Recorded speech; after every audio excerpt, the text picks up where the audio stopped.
All right, you guys ready? All right. It's not my turn yet. I just wanted to take the microphone. So I'll go sit down. Hold on. That's the best part. Alrighty, guys. Welcome to the IFC Convocation. How's everyone doing? I like the enthusiasm. Sounds good. All right, well, I think you guys have seen plenty of me so far, but I am Nima. I'm the IFC president here, and the rest of our executive board are here and in the back helping you guys out.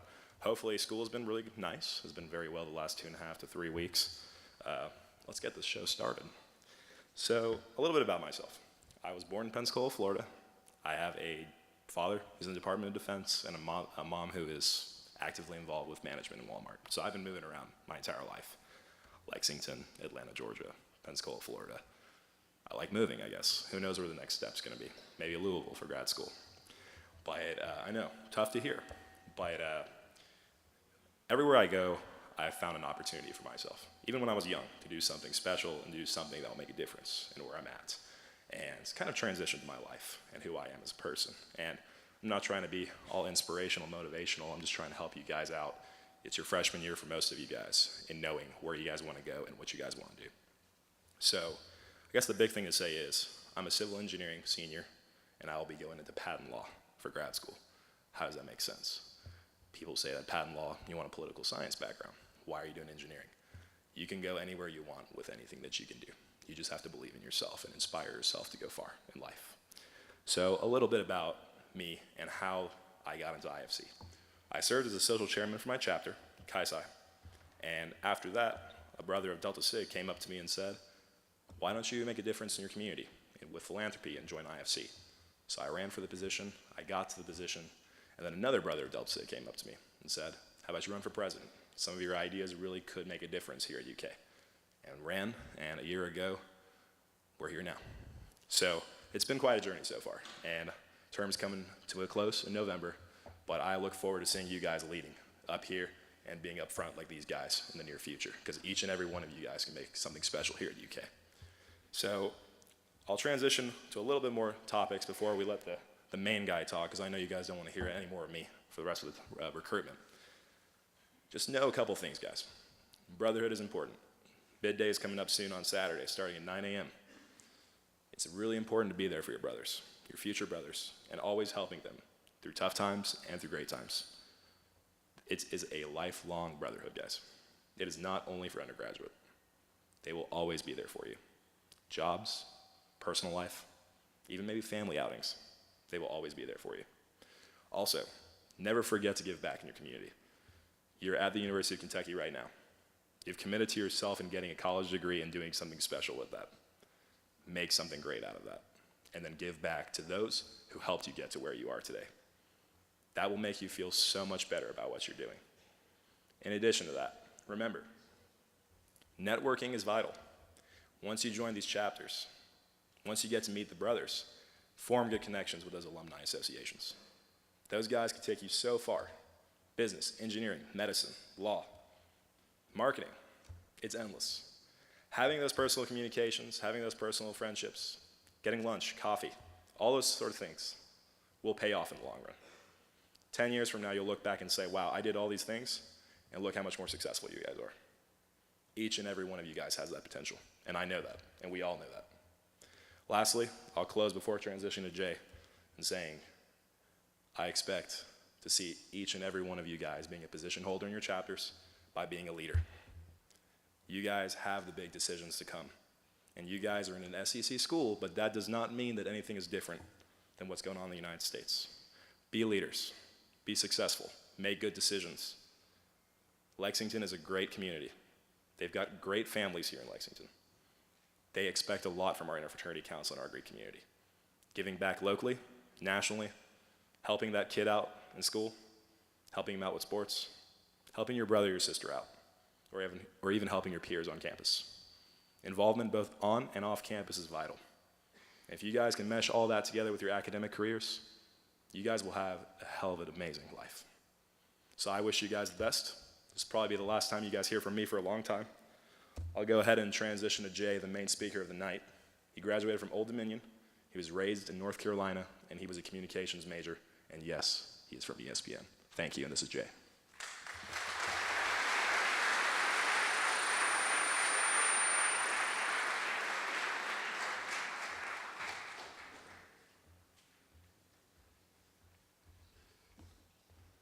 I was told there'd be a band and balloons and cake. There was none of that. And that after party, perfect, perfect. How you guys doing? No, y'all ain't good. No. How y'all doing? Okay, that's much better. I'm stalling for a second because I have to turn my iPad on. So, what's been happening? Okay, I'm good. Thank you, Nima. I appreciate that intro. I appreciate what you do here, what you're doing. I appreciate you guys thinking enough of me to come out and see me speak and listen to what I have to say. So, let's get to a true story. Because why would I lie? That would be rude. My parents wouldn't like that. I was 3 years old, or so my mom tells me, and I have no choice but to take her word for it because she says it with such confidence. I'm 3 in the back seat of the family car in Portsmouth, Virginia, and my parents have driven to the liquor store, and the most excited person in the car is me. Not because I really need to drink. Nope, I'm 3. No, because I'm excited because I'm going to get a book. Because the big bright letters on the side of the liquor store say ABC. And according to my mom, I'm losing my mind because I'm like, ABC, book, because I can spell and I can read and I love books and I love it when they read to me. And my mom says she tried to tell me, no, Jay, there are no books in here. And my father, according to my mother, just kind of dropped his head in his hands, probably to muffle the laughter at his 3-year-old son going, book, at the liquor store. Needless to say, I did not get a book. But to hear my mom tell it, I was the one who really needed to drink because I was upset that I did not get a book. Fast forward to the age of 5, my mom and dad divorced. I didn't know it at the time, but my parents had made many trips to the ABC store, especially my dad because he was a raging alcoholic. So legend goes in my family. And one day my mom decided that she was done being married to a raging alcoholic, one who was apparently had gone off the deep end and didn't see my middle brother born. I think that's what did it for her. Fast forward to age 8, my mom has remarried, and this gentleman was in the Navy, and we're stationed in Athens, Greece, and we went there for 13 months, and I absolutely loved it. If you've never been to Greece, you should go. The food is amazing. The scenery is amazing. You should go.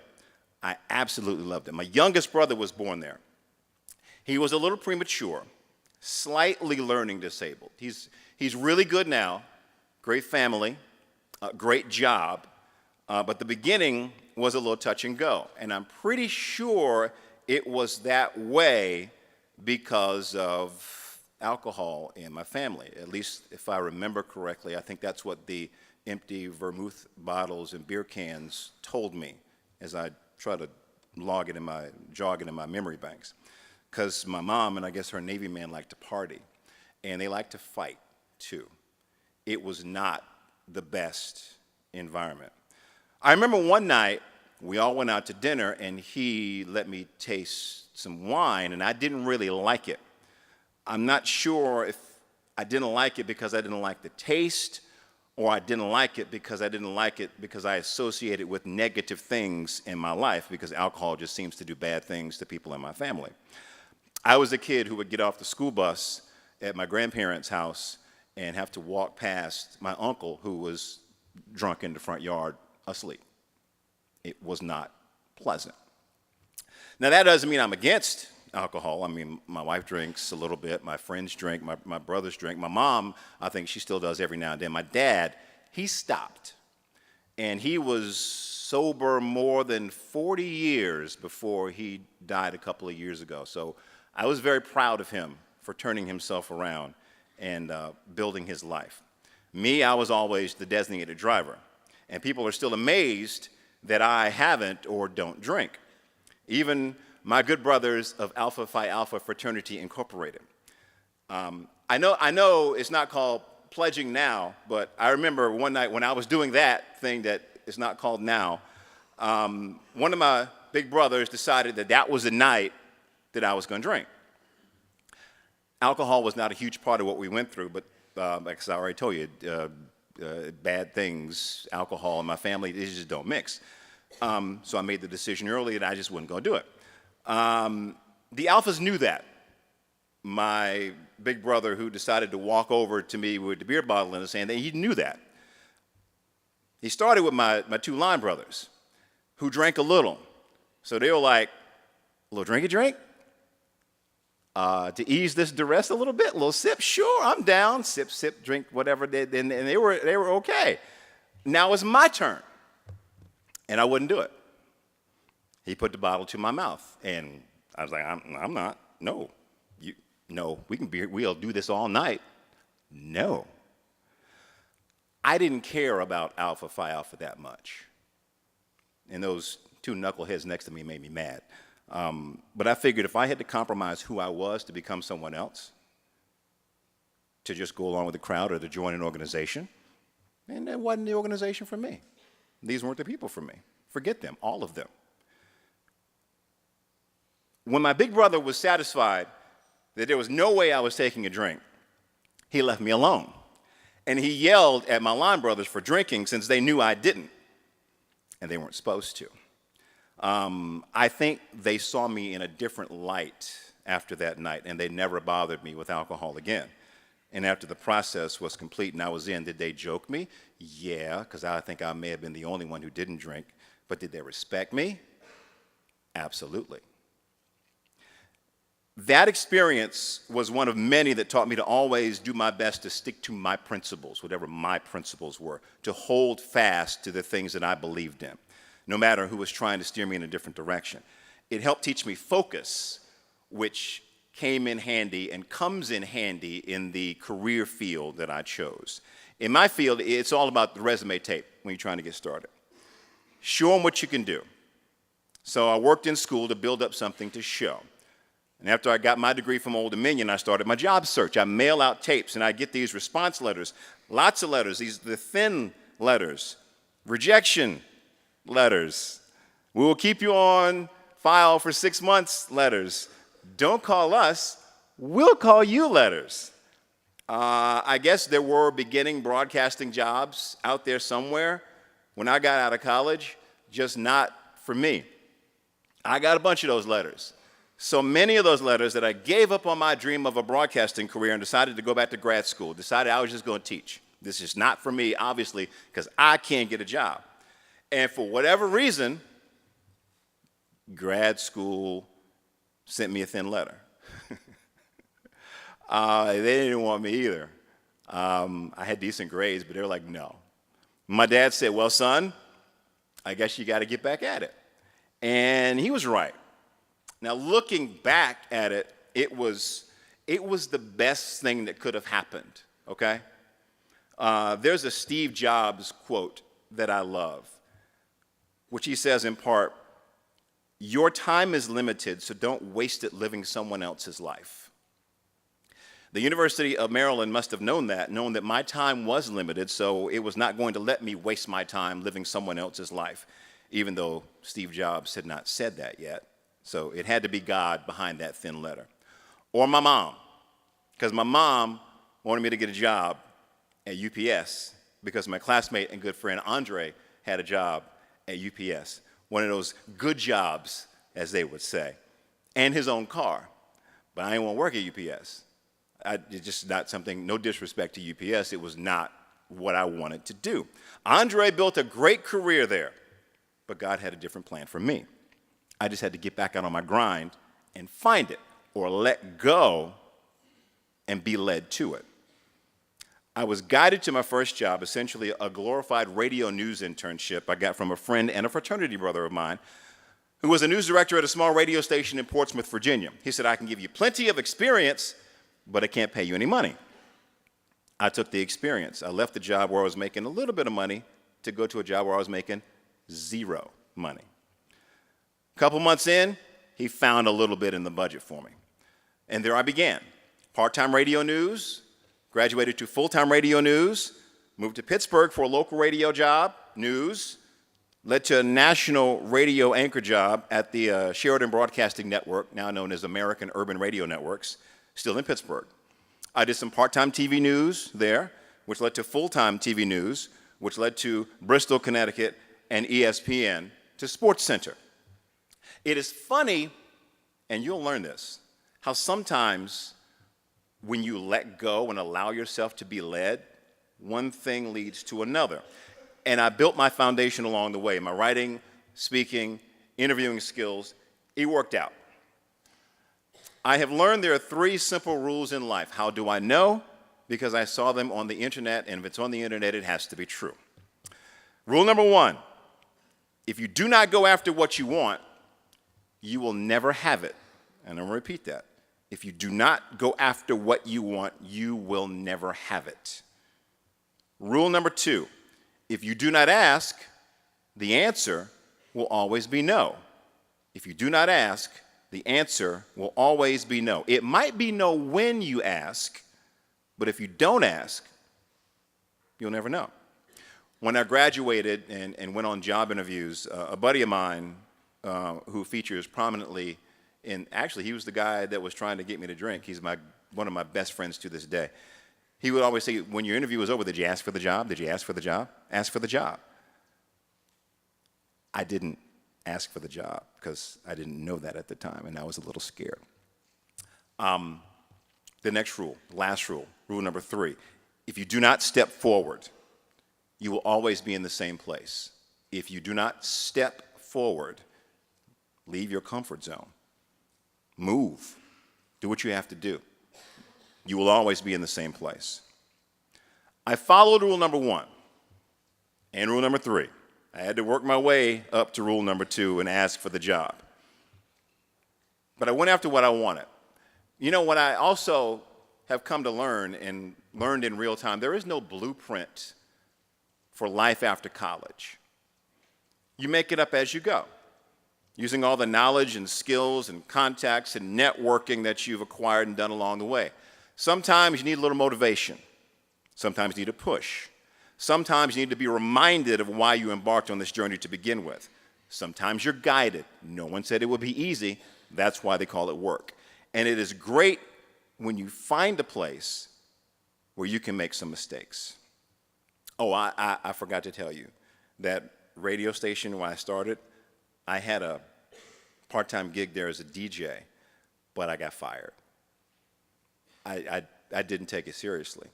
I couldn't get to work on time.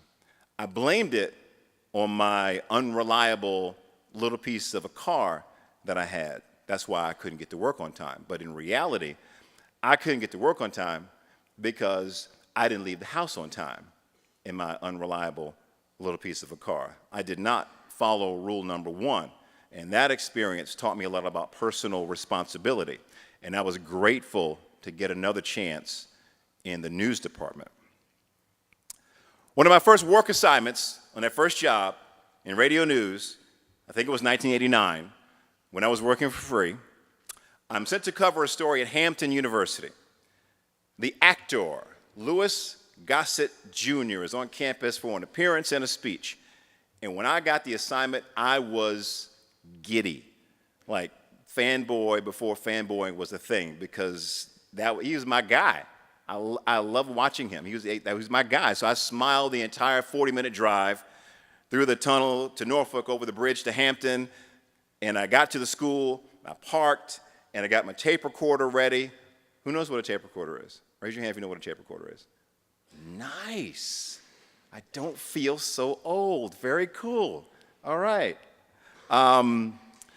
So we're in the room, and in walks the actor, Louis Gossett Jr.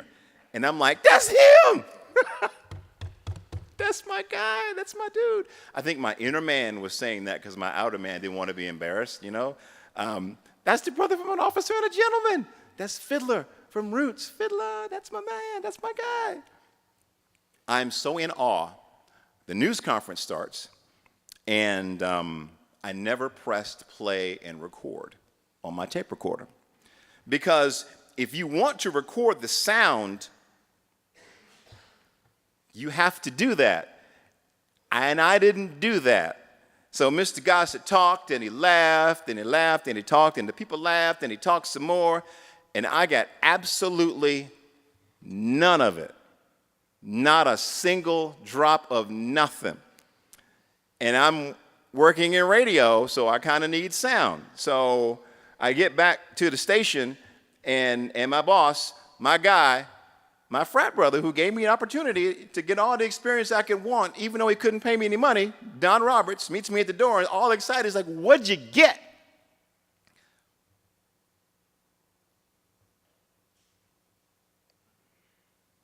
That's what I said. Nothing. I got nothing. And he's like, "The hell you mean you got nothing? Didn't you go to the press conference?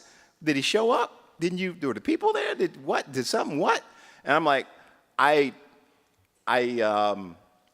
Lou Gossett and Officer and a Gentleman and Fiddler Roots. I forgot to press play and record. Don, I ain't get nothing, man. I'm sorry. So he leaned into my face real close and said, "Don't you ever go to a story and not come back with the story." And he walked away.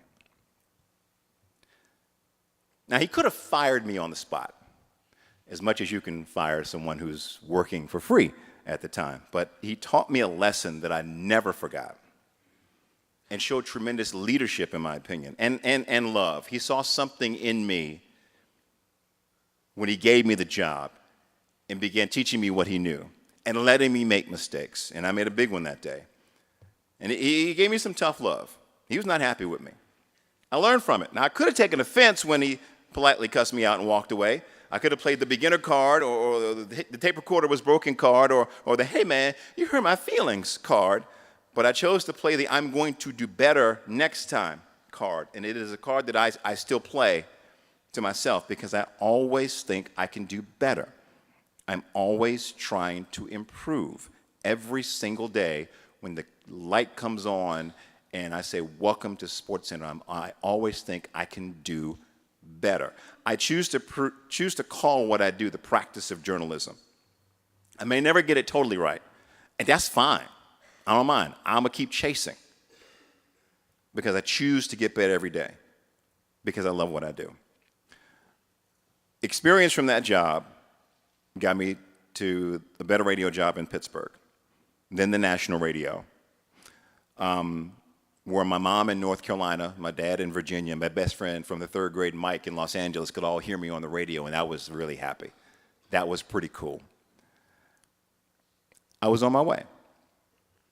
Radio led me to TV. It was a part-time job working overnights on the weekends doing cut-ins, news updates at the top and the bottom of the hour. So it was full-time radio, and then every other weekend I did part-time TV, so sometimes I would work 7 days a week because I had a goal, I had a vision, I had a desire, I had a dream. I made some really good friends in the process who looked out for me. So when I went for a bigger TV job, they told me no. And you're probably thinking, "Wait, man, I thought you just said you had some friends that looked out for you." And I did, because sometimes good friends will tell you no. Good friends will say, "Nah, bro, you ain't ready. Nah, man, you need to work on this, and you need to work on that, because I caught your newscast the other day, and bro, you need a little more seasoning." Good friends will give it to you straight, real talk. So when you finally get ready, you can stay ready for the next opportunity. So I kept writing, I kept reporting, I kept doing my thing until one day my friend at a local station in Pittsburgh called me and said, "I have a problem. My weekend reporter just quit and I need some help." Tell you what I'm going to do, because I had been bugging him for an opportunity. He said, "Tell you what I'm going to do. I'll let you do the job on a temporary basis because your TV experience is limited while I look for someone permanent." That was fine with me, because all I needed was an opportunity, because I was used to starting small. I had already worked for free. So my first weekend, I went out on a story. It was a weather story. A bunch of tornadoes had dropped in Pittsburgh, small ones, and I went out and covered the story, and they liked what I did with it. They wouldn't let me go live because they didn't want to mess it up. They didn't want me to mess it up on my first weekend. But they liked it enough, so the next weekend, I went live from the Pittsburgh Regatta. Huge boat party downtown at this area called the Point, where the three rivers meet. About 100,000 people down there. It was was crazy. It was the band that you didn't have for me was there, and they had fireworks that you didn't have for me, but that's fine. They were there, and I did a live shot, and the mass of that humanity and fireworks were going off over my head, and it was the best live shot ever. It was much better than the one I did a few years later when I couldn't remember what I wanted to say, and I was babbling so incoherently, they did just cut out of me and rolled my story, and my photographer was like, you can stop talking now, because they cut out of you and went to your package. Because sometimes you have those days. It's just like that. But we don't want to talk about that. Let's go back to the fireworks when it was all good. So after 3 months of being temporary, they asked me if I wanted a full-time job reporting, and I said yes. So I flipped jobs and went full-time TV, part-time radio. Did that for a year, moved into the weekend anchor position for a year, bless you. Then the main anchor position for 3 years. All that experience and stepping out on faith and believing in my blessings led me to ESPN. It was an opportunity that I was not looking for. One of my radio bosses in Pittsburgh left for a job at ESPN Radio, then moved to the area of talent negotiations and contracts. So one day when my TV contract in Pittsburgh was up, I sent him a tape to critique it. I just wanted to know his opinion because I trusted him. And he looked at it, and I guess he liked it, and showed it to some folks at ESPN, and they decided they wanted to bring me in for an audition. And my friend told me that on the phone, and I was kind of shocked because I was doing news, and he was the worldwide leader in sports. And my wife was like, why don't you just go? You watch ESPN all the time. At least look at the place and see it. Just go. So I went. I tried it. They were auditioning 5 guys at the time. I was the 3rd one to be seen. I'd never done a highlight before. Never done sports before on TV. I was a big fan. One of my best friends in radio was the sports guy, so we would hang all the time. We would go to all the events. I love sports. I just didn't do sports. I did news. So I decided to have fun with it. I wrote my audition, because we write all of our own stuff. And all that writing I did in radio and TV news paid off because I can write. I can tell a story. So whatever I did during that audition, they liked. I interviewed with a bunch of people, and I went back home to Pittsburgh, and my guy called me up, and he said, listen, congratulations, we want to offer you a job. And I'm like, doing what? He said, being an anchor here in Bristol. And I said, I don't want to be an anchor in Bristol. I like doing what I'm doing. I think I'll stay here. Thank you, though. I appreciate it. And he said, if there's anything I can do for you, just call me and let me know. Click. We hung up. A couple of days later, he called me back. Listen, man, they really liked you, and they really want to hire you. So I said, well, tell me about the job. Tell me about the particulars of the job. ESPN News, nights and weekends, no mention of Sports Center. I asked him point blank, how much does it pay? Okay? He gave me the range. And I said, I'm in that range now, and I'm not sure if I want to move my family to Connecticut, because it's cold in Connecticut, like it's not cold in Pittsburgh. It's cold in Connecticut, and I don't think so. Thank you, though. And he's like, cool, I get it. I totally understand it. But since they had given me a range, my agent and I decided, all right, we'll throw a number at them just to see. It was never about money, but we'll just throw a number at them just to see. They didn't meet it, but they got close. And then I was like, I'm not stupid. I should probably maybe consider this before I just dismiss it out of hand. Unbeknownst to me, my wife, who was buddies with my friend, called him and said, is this a good opportunity for Jay? Yeah, I really think it is. Okay, thanks. He'll be there. Click. Y'all will see. You'll see. You will see. Shows how much she knows, because I told him no again. Ha, ha, ha. Take that, woman. Okay. So my buddy makes one final pitch, and my agent, we talk about it, my wife, and came to the conclusion, yeah, it might be a pretty good thing to do. So I say yes, because they gave me a deadline. We want your answer because they want to announce it in the meeting. Okay, we're going to go. And woke up the next morning and promptly told her, nope, I'm not going. And she gives me that look that women give men when men are about to mess up, and they don't know they're about to mess up, but the woman knows, because women know everything. Y'all know. Y'all were girlfriends. You'll see. I'm telling you, you'll see. So she gave me that look and got up and got the legal pad, line down the middle, pros and cons, and the Disney benefits alone, okay? Especially with kids.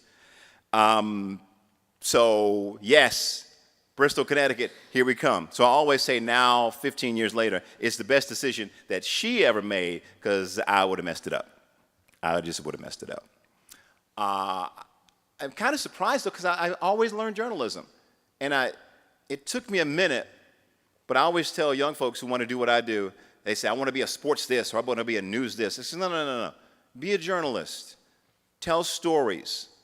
Learn how to interview. Doesn't matter what that subject is. You could tell a story on University of Kentucky basketball just as good as you can tell a story about the Lexington School Board.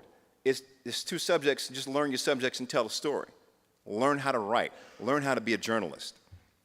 I always loved journalism, and I always loved sports, so I guess it's good that it worked out.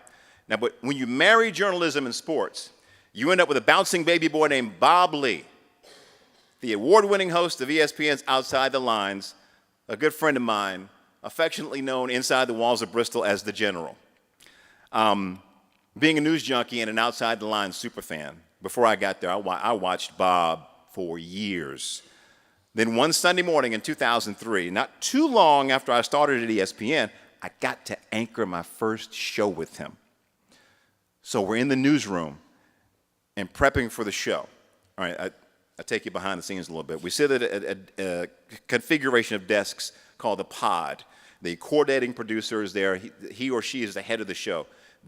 Everything goes through them. You write a script, they approve it. You have a highlight, they look at it. It's their show. We just do it, okay?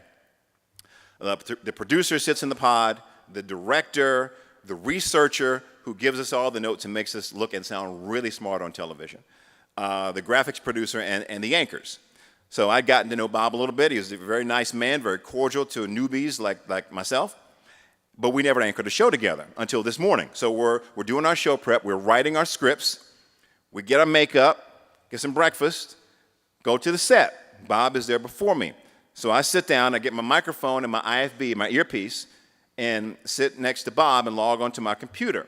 Get my scripts and my shot sheets together, and I look over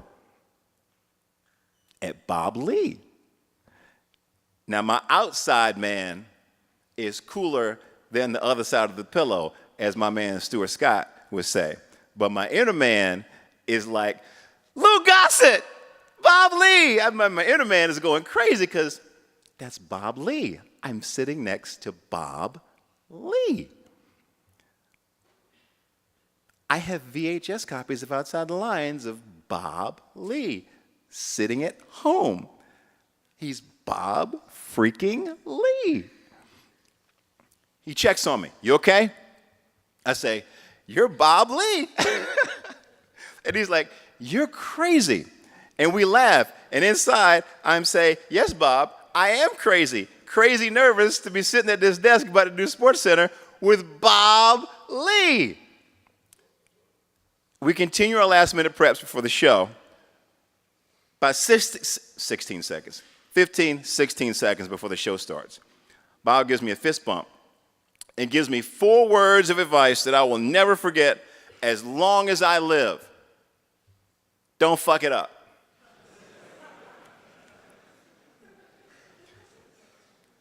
We were both laughing so hard by the time the show started. It was great. The nervousness was gone, and we had a good show. Now, I have since given that same advice to other new anchors when I'm the veteran on the set, and it's kind of like a tradition. That's what we do to each other. It's kind of fun. There is a camaraderie among the anchors. You could call it a brotherhood of sorts, even with the sister anchors. We're in this little town producing these big shows that are seen all over from a place called the Worldwide Leader in Sports. And we spend long hours with each other. We like each other. We love each other. We debate each other. We get on each other's nerves. Sometimes we want to punch each other in the face, but we're family, and that's how family is. I do liken my experience in that respect to when I was a wide-eyed freshman at Old Dominion University in the fall of 1983. I didn't know a whole lot about fraternities and sororities before I got to ODU. I'd gotten a small scholarship from a local grad chapter of Delta Sigma Theta sorority in Chapel Hill when I was a graduating senior in high school. So college was a serious introduction to Greek life for me. I had no idea what I was getting into, all right? I went to interest meetings, met the fraternities, really connected with an alpha named Tony Kemp, who was a true Prince fan like me. And ultimately, the brothers in the chapter asked if you want to join? We like you. And I was a freshman, second semester, I had the grades. And when I learned that men like Martin Luther King, Thurgood Marshall, Paul Robeson, Andrew Young, et cetera, were alphas, I'm like, yeah, I'm in. I can hang with you fellas. This is going to be good. I was 100% yes. After the first night, I was 100% no. I was like, the hell did I get myself into? It was an experience. But I said I was in, so I was in. 6 weeks, 17 hours, 41 minutes, and 7 seconds later, Alpha Phi Alpha Fraternity Incorporated, here I am. Now that experience really plunged me into college life. Because of fraternity, I had the opportunity to do different things. To be recognized as a campus leader in the Greek community and the worldwide community, or the campus community. And I say opportunity because I took the aims of A-Phi-A, manly deeds, scholarship, and love for all mankind, very seriously. Now, I got my party on too, don't get me wrong. But the rest, the history, I took it seriously. 1906, Alpha Phi Alpha, founded as the first black intercollegiate Greek letter fraternity. December 4, 1906, Cornell University, Ithaca, New York. 7 founders referred to as jewels with the organizational motto, first of all, servants of all, we shall transcend all. I'm the oldest of 3 boys, single mom, twice divorced, as you know. School teacher's salary, we had no money. Like you come home and turn on the light switch sometimes, and sometimes it worked, sometimes it didn't, no money, okay? Many a night we went to my grandparents and ate, and if we wanted to eat. As the oldest, I remember eating last. I had 2 younger brothers, making sure my brothers were taken care of, because that's what you do. You take care of your brothers. I knew what brotherhood was before Alpha Phi Alpha, but that was blood. Alpha's not blood, it's a choice. Whichever organization you're in or you choose or you want to be in, it is a choice. How you act towards your brothers, how you challenge your brothers, how you help your brothers, it's a choice based on shared ideals, shared goals, a rich and proud history of whichever organization you choose. It makes this thing that we have chosen to do or are choosing to do and be a part of that much more special. I mean, seriously, let that marinate for a second. This is a big deal. It is a big deal, and it is what you make of it. You can, yeah, cool, got some letters, I'm gonna go party, hang out with some girls. That's fine. I don't know why you're doing it though, if that's all you want to do. Because there's a lot to do. There's a lot of people to help. I did a community service project over the weekend at an event I did in Atlanta. It's been a while since I put my shirt on, but it was cool to go to that I call it a magnet school. Wasn't a private school. Some really good students. And we painted. And it was a good feeling to make a classroom bright and lively for some young, talented kids. That's fraternity to me. That's what you do. You help people. From day one, the fraternity experience can bring out the best in you. It can bring out the worst in you, which in turn can bring out the best or the worst in your organization. It's up to you to decide. As my good friend and favorite Greek advisor ever, Mindy Sofer, likes to say, our founders do not care if we remember their names. They care if we remember their values. Because of fraternity, brotherhood, we have a support system. We have examples. We have a network. And because of fraternity, like Kendrick Lamar says, we gonna be all right, for real. Thank you.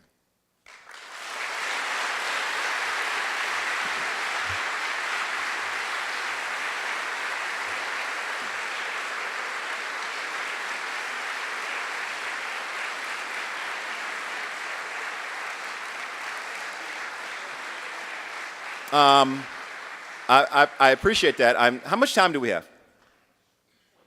27 minutes? I was told we could do some Q&A if you guys wanted to, or we could just go. You want some? Okay, some Q&A. All right, you know what? Since I can't, the lights are really bright. Oh, hold on a second. Before we do this, hold on. Something I got to do. I got to do this. Hold on. Wait.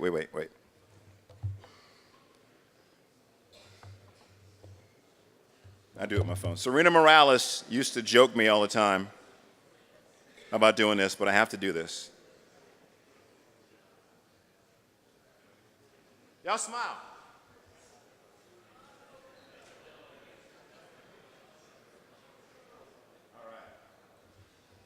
Could you come down front so I can see you and we can talk? And if you want to do a Q&A, we can do a Q&A. If you raised your hand, just come on down so I can see you and just yell your question, and I'll do my best to answer it. We can have some real talk for 26 minutes. Oh, no, I don't know. Nobody want to talk. My favorite basketball player? Of all time or when I was younger? I don't know. One's Julius Erving because we share a birthday. And he's a friend of mine now. That's kind of cool. I was caught up in the Jordan thing. I love Mike, except we played it was a pickup game at Granville Towers when Granville Towers was there at Carolina. And it was a pickup game, and he came out, and he had on a pair of green topsiders. Didn't even have no sneakers on. And no one wanted to guard him, so I was like, I'll go guard him. And he looked at me like, man, please, you need to go sit down. And he dunked on me. And that's my Michael Jordan story. And it was great because he dunked on a lot of people. So those are two pretty good ones. And Larry Bird could shoot. Favorite story ever broadcast? Oh, you know what? It's not sports. I would go back to news. I got to do a really cool story. We were the 10 o'clock news. We had an hour, one newscast today, and I got to do a really cool story with a lady whose loved ones' remains were coming back from overseas. And she led us into the house, my photographer and I, and she showed us the medals that he'd earned and newspaper clippings, and we got to do a really good story about someone who served our country, okay? And it was great. And she wrote us a letter thanking us for representing her loved one in such a great light. And as many hateful letters as you can get from people because they don't like something you do on television or how you say something or what you wear, to get something that was positive and she really appreciated it, that's my all-time favorite story.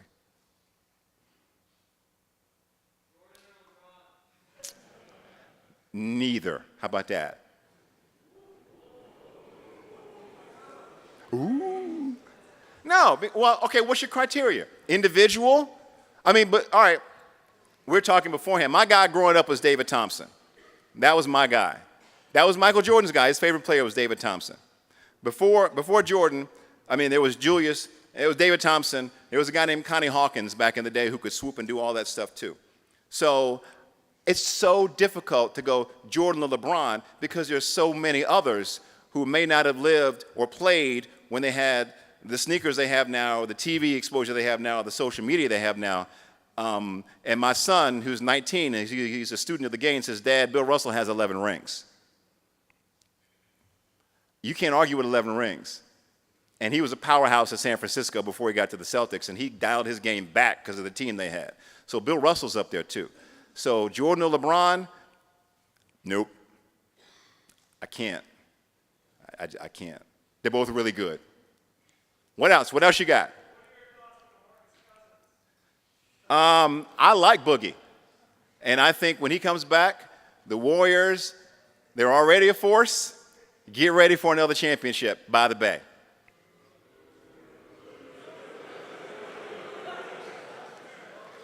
I'm just the messenger, okay? They are who they are. They are who they are. They're really good. And that's my opinion. What else? What else? What else? You. Hold on. Wait, hold on, because I know where you're going with that one. Yes. No. Okay, wait.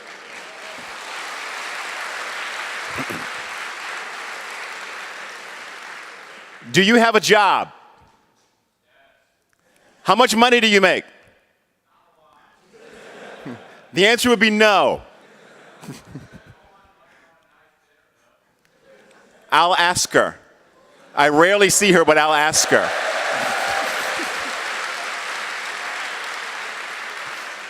I wish I had her number. I would text her now, but I don't have a number. Okay, now who's basketball tradition?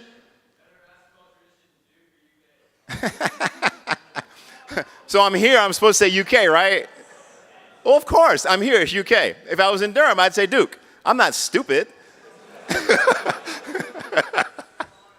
They're both really good. I grew up in Chapel Hill, I might say Carolina.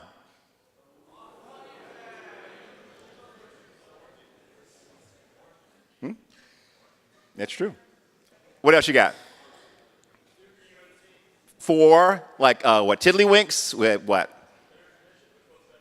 Tradition? He just asked the same question.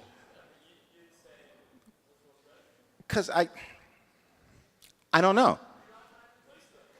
Okay, Duke or UNC? Better tradition? Ooh.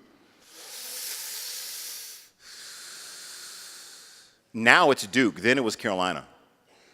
When I was growing up, it was Carolina. But now it's Duke. And after this team they have now, watch them. Watch out. I mean, watch out. Have you seen them? Have you seen Zion Williamson? Watch out. They're really good. Look, y'all need to stop booing me, okay? I don't appreciate that. You ask me a question, I'm gonna give you an honest answer. Give me something else. What you got? What are Saturdays for? Sports. What else? Am I supposed to say Kentucky football? Is that it?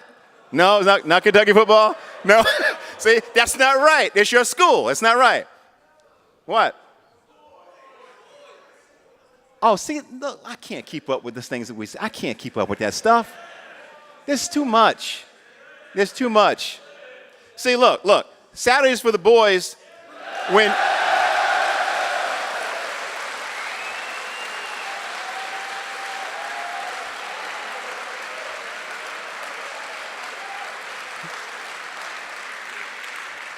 I wasn't finished. I wasn't done. If you don't have a yard to cut and two kids who need to eat and go to basketball practice or soccer practice or play practice, then Saturday's for the car. And Saturday's for whatever the wife tells you to do. It changes. Saturday's for the boys right now. Enjoy it.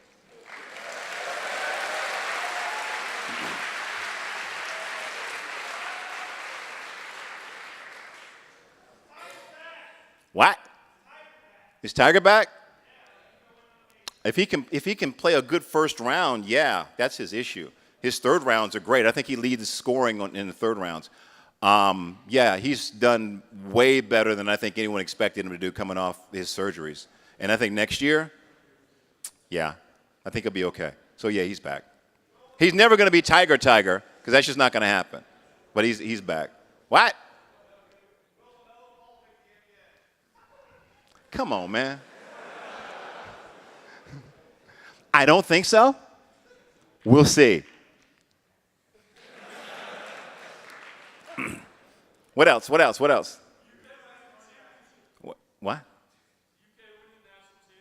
In what sport? This year? I'm just kidding.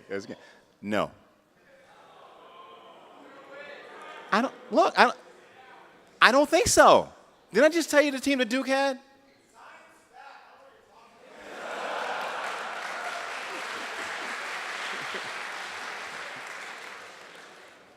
For your sake, I hope so. It'd be great because it's been a while.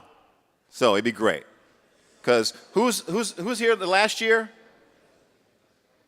There you go. Yes, my man needs a title. So yeah, I hope you do. Want to say it again? I don't know. There were two. What's the kid? I went to the Knicks. The Knicks got two. Yeah, blah, blah, blah. Yes. Yeah, those guys. I can't remember all the names. Yes. How's Stephen A. Smith in person?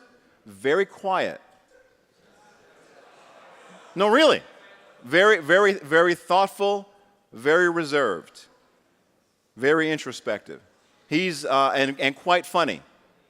He's very funny. He's a good dude in person. I enjoy watching him on TV too. Yeah. Skip Bayless was one of the nicest people that I've met in this occupation that I chose. He's a cool guy. Like, hey, you doing, Skip? How's your family? Everybody good? He's a genuine guy. He believes what he believes, and he will let you know. But Skip's a good dude. I mean, honestly, most of the people. Wow, I think pretty much all the people that I've met, worked with, have been really, really cool people.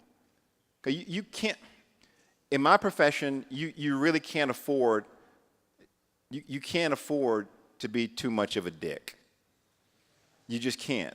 Because people remember that, especially with social media and camera phones and this and that. You have to be on your P's and Q's all the time. And maybe I shouldn't have said that word, but this is real talk time. I don't care. Yes? Say it again?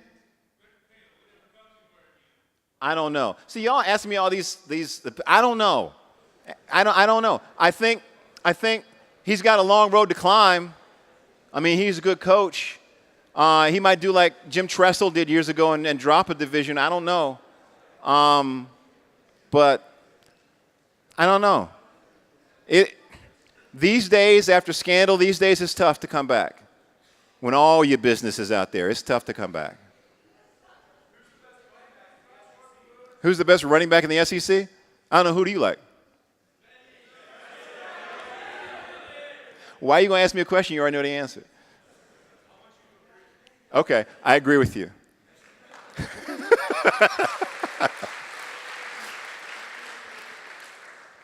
What else? In their matchup coming up? Ooh, I'm going Tiger. Because I'm a Tiger guy from way back. But Phil is charged up now. He's turned his game up. It's going to be really good. I'm going to enjoy watching that. I really am. Say what? Yes. I think so. I hope so. It would be nice. It would be nice to see him win. It would be better to see golf really come up with a way to make these other young guys, you're not going to be Tiger-like, but to create the interest in them like we have in Tiger still. I mean, Tiger still moves the needle, still. And when he leaves, I wonder, okay, what's going to happen? We got a lot of really, really good players, but no one really jumps off the page at you. And we're still watching Tiger all these years later. What's your thoughts on the Khalil Mack trade? You should ask my co-anchor Randy Scott, who's a longtime diehard Raiders fan, who hated it. I don't know why they couldn't work it out. You have a transcendent player like that, probably the best player on your team. I know you give your quarterback Skip money. I hope David Carr can stay healthy. But I think you need to try and find a way to keep Khalil Mack. I think the Bears' defense now is whoa. It's really good for them. But why did what? I don't know. I don't know. I don't know. I mean, when you have a winning culture, not just at Ohio State, anywhere, people enjoy winning, and they like to keep winning. And I'm not saying that they made a decision to try and keep that going, but I think that happens. It not only happens in college football, it happens in pro sports, it happens in boardrooms at companies all around the country. CEOs get a slap on the wrist, or you go take a 2-week vacation and come back because they brought in $10 gazillion last year and they don't want to lose them. It's life. Sports, as you will see as you get older, is a big microcosm of life. The things that you see happen on the field, happen in the boardrooms, happen in companies. They happen all over the country, all over the world. It's a big game. And you just try and play it as best as you can. but it's nothing new. 8.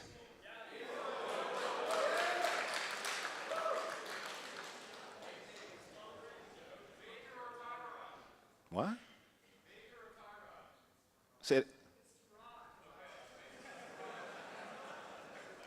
What's your question again?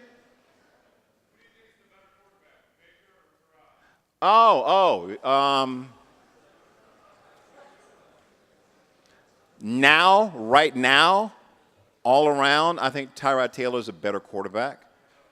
I think Baker has the most potential, and I think he's going to be playing a lot and probably a lot sooner. I don't know. See, that's a sore subject with me. Baker's definitely the future, though. He's really good. He's really good. I think they could have gotten him at 4 and taken Saquon at number 1. I still do, but they did what they did. It is too freaking early to talk about the Heisman. Okay, I have a pet peeve with the Heisman talk. I have a pet peeve with rankings because, like last year with UCF, that came out of nowhere. Maybe we'd have waited a month and really got a look at all the teams. We'd have a more accurate representation in the rankings. Same with the Heisman. There's going to be somebody at the end of the season that's going to, quote unquote, come out of nowhere who's had a great season that no one's looked at, but they didn't get any preseason hype or any early season hype, so they're going to be too far down on the voters' minds and are not going to get consideration that I think they're due. So I think we should just wait, and I know I'm in the minority, but I think we should just wait and let them play and let's just see. So I don't know. Ask me in 3 weeks.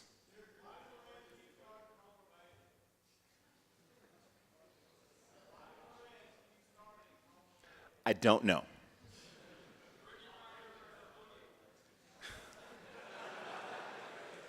Brittany says Brittany, Boogie says girl please.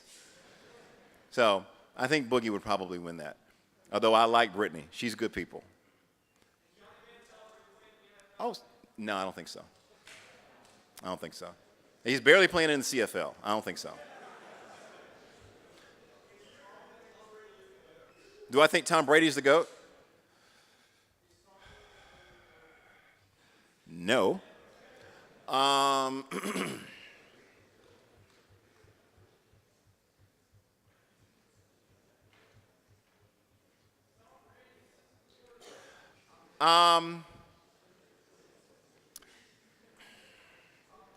do not think Tom Brady is the greatest physical specimen of a quarterback that ever played the game.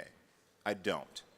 I think Tom Brady was the best person for that team and that system with that coach and that GM and the way they do things at the New England Patriots. And he's maximizing it. And he's really good. So it depends on your definition of GOAT. Is it rings? Yeah. But then in basketball, is it rings? Because Bill Russell has 11. But everyone goes Jordan. So I don't know. Honestly, it's a tough question to answer. And I hope I'm not frustrating you, but it's difficult for me, and to be honest, it's probably my news background. It is difficult for me to not try and contextualize these questions and really look into it and give a good answer as opposed to just go, Jordan! Yeah, Brady's a GOAT. There's more to it than that. There's so much more to it than that. It's deeper than that. It's just not surface. So I don't mean to dance around, but that's exactly how I feel. I mean, right now, if I had to choose an arm, it'd be Aaron Rodgers' arm, because he can sling it. So.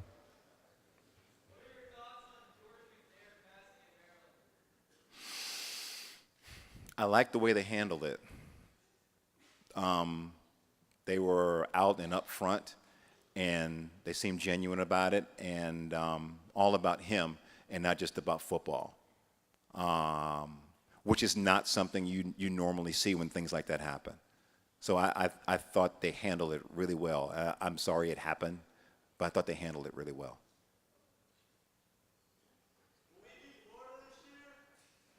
I hope so.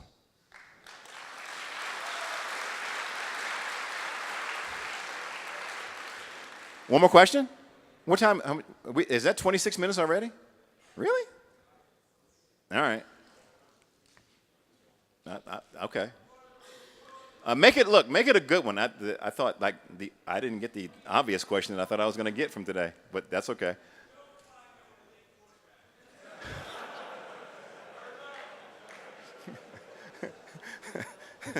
In Baltimore right now, yes. In Baltimore right now, yes. If you include the rest of the league, he's good, but no.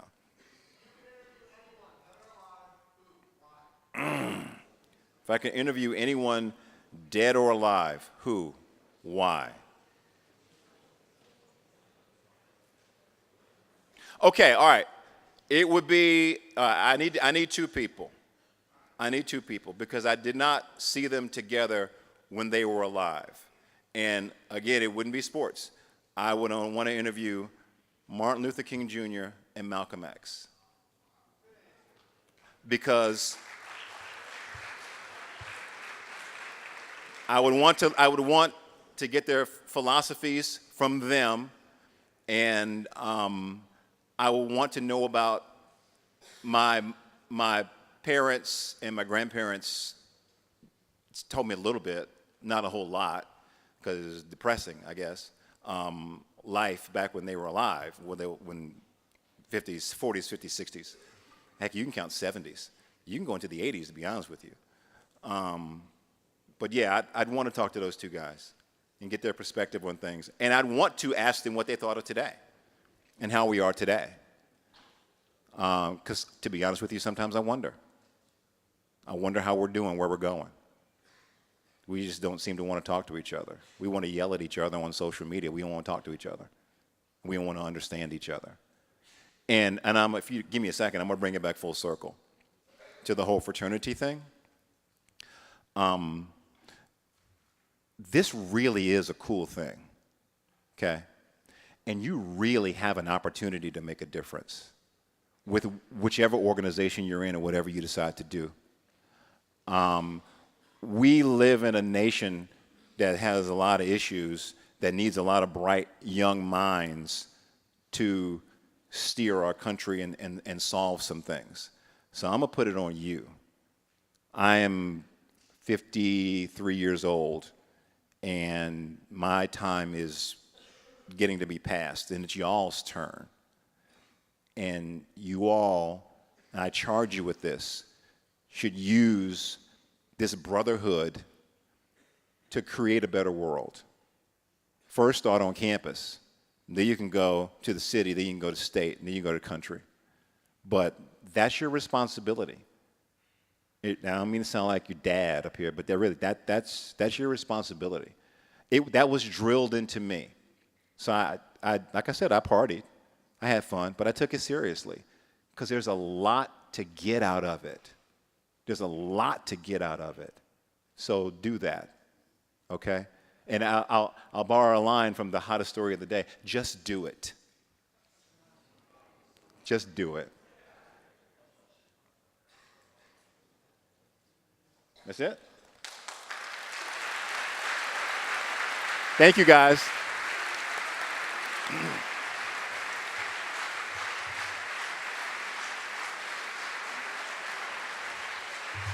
I appreciate you. You still mic for me? All right. You want it? You're fine. Just real quick before you guys leave, just a couple of little things that we want to clear up. Real quick, so my name's Logan Geiger. I'm the VP of Recruitment, so it's a pleasure seeing all of you guys out. We had a full house tonight. I think we had about 600 people, so that's awesome. One last time, let's just give it up for Jay again, guys.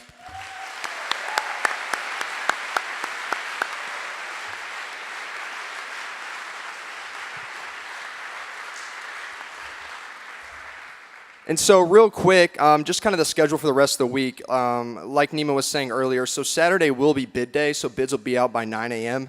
With the rest of the night. So right after this, you guys are going to be heading to Whitehall. You guys will have until about right around 9:30. You guys will be able to go to any of the fraternities that you guys want to see. There's no set schedule. You can stay as long as you like and talk to as many people as you like. But you guys don't have to stay the whole time. You just do whatever you feel is necessary. Then tomorrow night, if you guys haven't already, you guys need to attend an info session. Tomorrow night is the last info session to attend. If you not, you will not be able to receive a bid. So please attend that info session. That's at 7 p.m. in Whitehall, room 118. So remember that. And then Thursday and Friday will be the start of open houses. So hope to see you all there. And like I said, you guys can exit through those doors, and we'll see you all at Whitehall. Thank you.